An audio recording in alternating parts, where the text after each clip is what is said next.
Good morning, I'm Joe Neighbour from Signal Centre talking bull this morning. How are you all? Hope you're all well. Today I'm going to be running through some charts and some latest headlines on what's going on with the markets, and hopefully you can get some inspiration from that for your trading day ahead. Just me today, usually joined by Steve O'Hare, but he is off enjoying a week off in the sun of the UK this week. So I'm going to get stuck straight in and talk through some of the latest headlines. So first up, yesterday we did see a bit of a bounce back in equity markets following the sharp decline that we saw a day previous.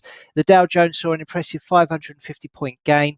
After hours, we had Netflix numbers out, which was the first of the big tech companies reporting this latest earnings season, and they suggested that customers are watching less TV than they did a year ago. Hardly a surprise given that we were all locked down this time last year and had nothing else to do but watch Netflix.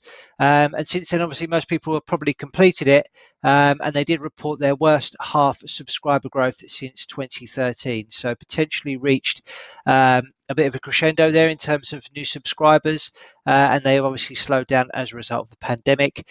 We did see the stock trade initially 7% lower off the back of the numbers, but it did recover somewhat into the after hours market. So I have to wait and see what happens on the open today, but it looks as though it has recovered slightly, but probably still a little bit underwhelming compared to what people were expecting. In terms of what else is going on, European stocks did see small gains yesterday, recovering from their worst day in 7 months as investors considered whether the spread of COVID-19 mutations could derail a rebound in the economic recovery and also in corporate earnings. We had yesterday a blockbuster night for former top UK government aide Dominic Cummings. He did a revelatory story about what's going on in the UK government, which doesn't look good for anybody. That was on BBC yesterday. And in terms of sort of overnight, we saw Australian retail sales post the worst figures in 11 months with a monthly contraction of 1.8%. I was just on the phone with some guys in Australia not so long ago, and they are back in lockdown over there. So obviously still some way to go. That's despite the fact that the UK have opened everything back up. Now let's get stuck into some charts and see what's going on from a technical perspective. I'm going to dive straight into the dollar index today and start off with FX. So this continues to push higher. We've now seen 4 consecutive days of gains, potentially homing in on a 5th today. And importantly, we're above this red line at 93.02, which was a resistance level I had on the daily chart because this was formed on a gap here on the 5th of April to the 6th of April, and now we are targeting this 93.43 level, which for me is all important in the long-term setup for dollar index, and obviously having a knock-on impact on a range of other currencies as well.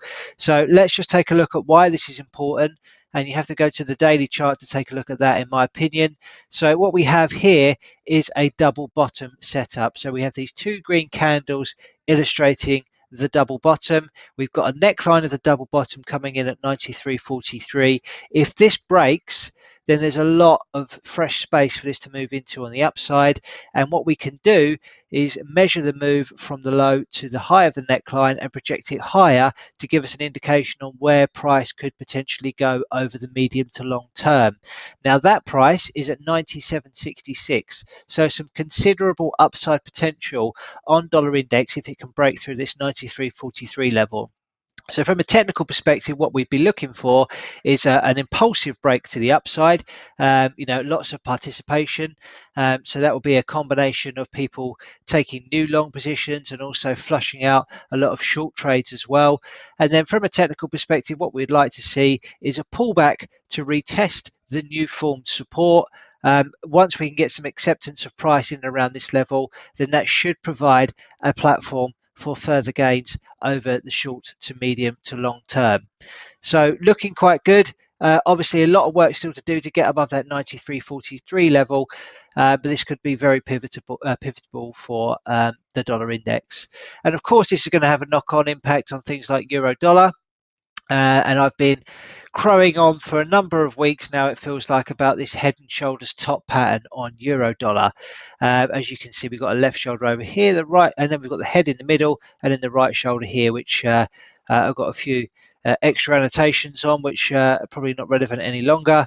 But just to clean this up, we've got the neckline of this head and shoulders top pattern illustrated here by this blue line. And now the price is below that level. So today could be the first day we actually get a close below that level on the daily chart, which I think would be something to be aware of. We have managed to dip below the level but closed above it yesterday just. And we've also got this big support down here at 117.04, which for me is the real big level that we need to take out. I always prefer to see horizontal levels of support taken out rather than these upward trending ones. So if that gets taken out, I think that would probably be in line with the completion of that double bottom on the dollar index. So if we see the two go together, as we're likely to, then this is going to signify continued downside for euro dollar over the short to medium term. So not looking particularly good on that front. If we look at cable, this is quite interesting as well. Price was sort of formed within a range here, arguably a double top, you would say. So we've got one top there, another top there, completed a sort of range formation, and we've broken below that. So yesterday we actually saw a close below that level. And if you see down here, we've actually seen a bit of uptick in volume on the selling as well. So that is an additional level of confirmation that further downside is now expected on cable. And in terms of the measured move here, again, we're taking the formation of this double top. So from the high down to the neckline, projected lower, that comes in at 130.97. So expecting lower prices there on cable. If we take a look at Aussie dollar, that's an interesting one as well. This completed the head and shoulders actually a number of days ago, in fact a couple of weeks back, and as you can see, since it sold off through the neckline of this head and shoulders top pattern, it really hasn't checked back at all. It's continued to move lower, it's continued to break down below new support levels and showing no sign of reversing at the moment. So measure move down here is at 70.57.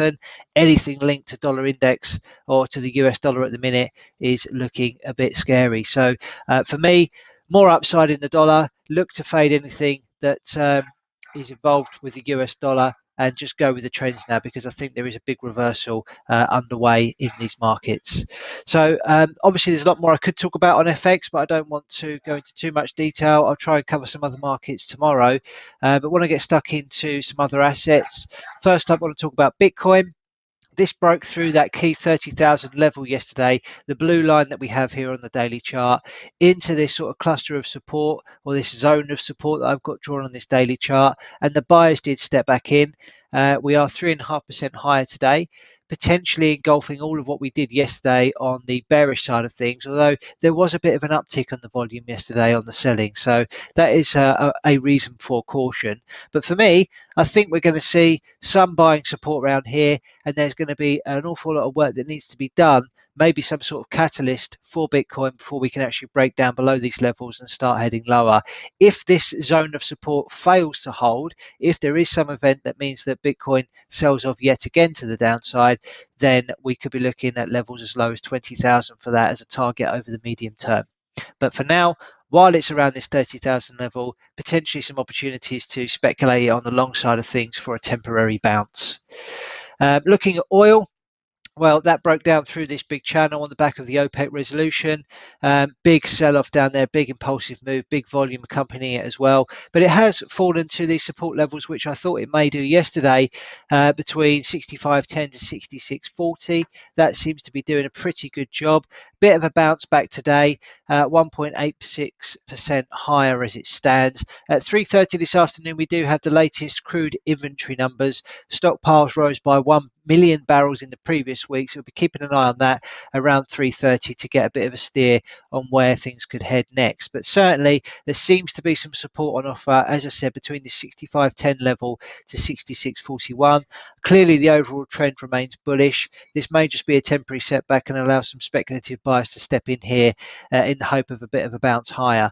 But I would be concerned that given the break of channel that we've seen, it could actually lead to a deeper correction over the coming weeks. But for now, while this support is in place, there could be some speculative offerings on the table on the long side when it comes to oil. Take a look at gold. That's a little bit weaker today. So for me, it's still trading in this bearish channel. on the daily chart. If you zoom out and look at this on a weekly perspective, then you could argue that it's actually forming a continuation pattern, some sort of flag pattern, and therefore overall the bias does remain a little bit bullish. But in the short term, price seems to be capped by this 1845 level, while below that there is scope for further prices to move to the downside, in my opinion. So we seem to be stalling. Over the last couple of days, there's been a few indecisive candles, so I don't think it's really offering that much in terms of trading opportunities right at this stage. So be careful if you're trading gold in the very short term. Moving on to the indices, obviously they took a hell of a bashing earlier in the week, but they seem to have come back pretty strongly. This was the big level of support on the FTSE 100 at 6947 that gave way, and I expected really a retest of this level to contain any upside advances. And so far, it is doing a little bit more than that this morning. We're up by over 1% on the FTSE 100 today. So if the sellers are going to step in, it probably needs to happen pretty soon. And then if it does close below this resistance level here at 69.47, we can start eyeing up this 38.2% fib level down here at around about 6,555, which also lines up with this long-term trend line. So still think there is potential for a corrective move to the downside. I guess we may need to see what some of these companies in the US start reporting like, and whether or not confidence is going to remain in these equity markets, and of course the ongoing story with COVID as well. But for now, looks like it's bouncing back. I'm not sure if I want to commit just yet, because we are still at pretty lofty levels, and also concerned that this price action is sort of rounding off a little bit. And when you see these sort of rounding formations, it can indicate that a top is actually taking place and a reversal in trend could be occurring. So be careful on that front. Looking at the German market, this isn't doing as well as the FTSE 100, actually lagging it a little bit today, which isn't often the case. Most of the time it's the German market that is a stronger performer than the FTSE, and that's for a range of factors. The FTSE 100 is made up of a lot of multinational companies, has impact by things like US dollar, so that can mean that it's not the best market to trade on an index level. Certainly the constituents within it offer lots of opportunities, but not necessarily from an index point of view. So yesterday I was of the opinion that this level would cap the upside at 15,278. We stalled into that level yesterday, and we're about the same level today. So I traded this on the gun to the head idea. It looked as though it was going to start paying out, but then towards the 9 p.m. close, when we shut these trades off, it was back where it started. So a bit of a non-event yesterday on that side of things. But again, rounding sort of top formation potentially taking shape here, broken down from a small little range, needs to see this get back above this level on a closing basis for any hope of a retest of the recent highs. While below that level, then there is scope for a correction to the downside. Again, I'm targeting this 38.2% Fibonacci level, just because it's a natural kind of corrective level to target. And given the strength that we've seen since November or October last year, I think we do need to see some value creation in the markets. And what I mean by that is allowing market participants, certainly investors, to actually refresh their portfolios and get some value from some of the constituents within the markets, which they haven't been able to have while markets have been at these elevated levels. So finally, just to wrap up with the US market. So the NASDAQ actually put on a good show yesterday despite those results from Netflix, and it is on the front foot today ever so slightly.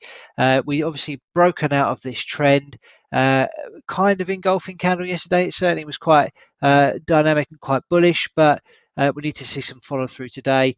Be mindful of a retest of the underside of this broken trend support line. If that occurs, then we may see a continuation lower, but certainly some big support zones down here to target between 13,884 to 14,066.